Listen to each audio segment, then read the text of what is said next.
Salam anak-anakku yang kucinta. Pertemuan kita kali ini membahas mengenai apresiasi seni budaya Nusantara.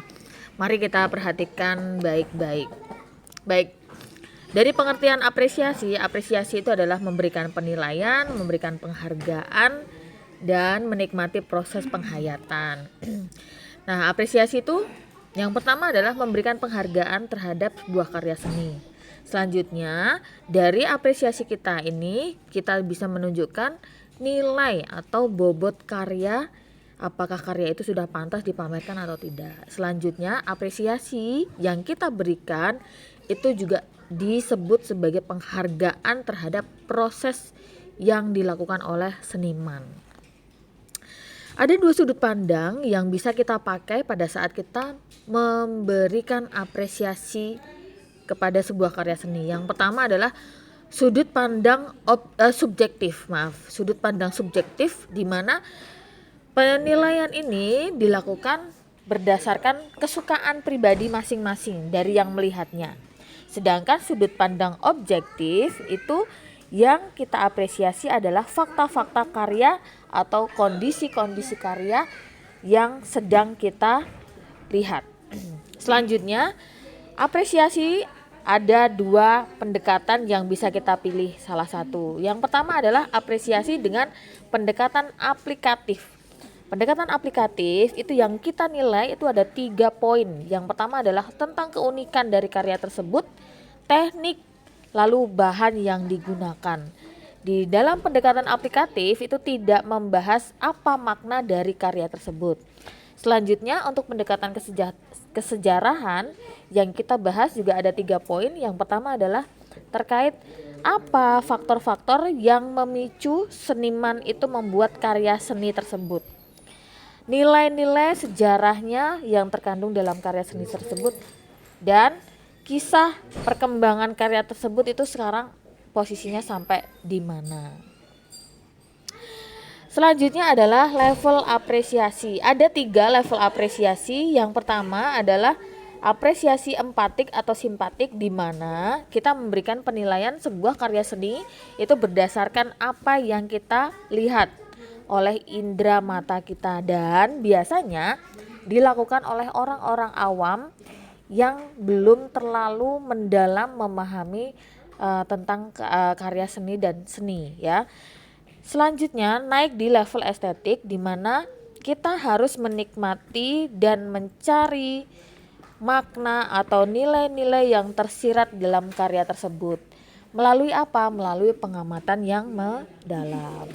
Di level selanjutnya yang lebih kompleks adalah level apresiasi kritis, di mana yang harus kita lakukan adalah menganalisa karya tersebut.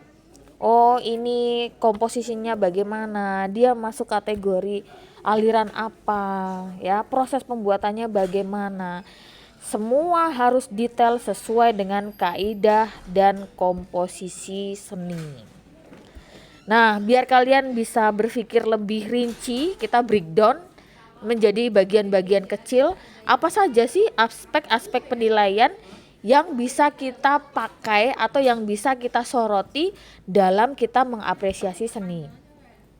Yang pertama, yang paling utama adalah aspek ide atau gagasan, di mana apakah karya tersebut itu original dari ide pribadi atau karya tersebut terinspirasi dari karya seniman itu sendiri, dari karya sebelumnya, atau terinspirasi dari karya orang lain. Miss, apakah itu salah? Tidak ya, sepanjang tidak menjiplak, maka karya yang dihasilkan itu adalah karya yang original. Selanjutnya kita bisa menyoroti aspek penguasaan teknis dan penguasaan bahan. Nah, ini bisa kita lihat dari finishing dari karya tersebut, apakah berhasil atau tidak ya. Selanjutnya adalah kita bisa menyoroti dari aspek kegunaan. Apakah karya seni tersebut masuk kategori karya seni murni yang perwujudannya hanya untuk mengekspresikan diri dan untuk dipajang saja, atau masuk kategori ke seni terapan, di mana Selain dia bagus, dia punya nilai fungsionalnya. Contohnya meja yang multifungsi, sofa multifungsi itu adalah karya-karya seni yang masuk kategori seni terapan. Aspek selanjutnya adalah aspek wujud. Kita harus perhatikan karya seni tersebut apakah wujudnya abstrak, dalam artian tidak membentuk figur-figur tertentu, atau wujudnya realis dalam artian membentuk figur-figur tertentu walaupun tidak secara detail ya. Figur tertentu itu apa saja misalnya? Contohnya adalah figur binatang, tumbuhan, manusia, bunga dan lain-lain sebagainya. Selanjutnya adalah yang bisa kita soroti yaitu aspek gaya atau corak. Anak-anakku, perlu kalian ketahui bahwa setiap seniman, tangan mereka itu berbeda-beda, punya ciri khas masing-masing ya. Tidak semua orang dengan gambar yang sama itu hasilnya mirip, tidak ya. Apakah karya itu rumit ataukah sederhana, itu corak dan ciri khas dari orang yang membuatnya itu bisa kita lihat. Selanjutnya adalah aspek kreativitas. Apakah karya seni tersebut unik atau berdaya guna?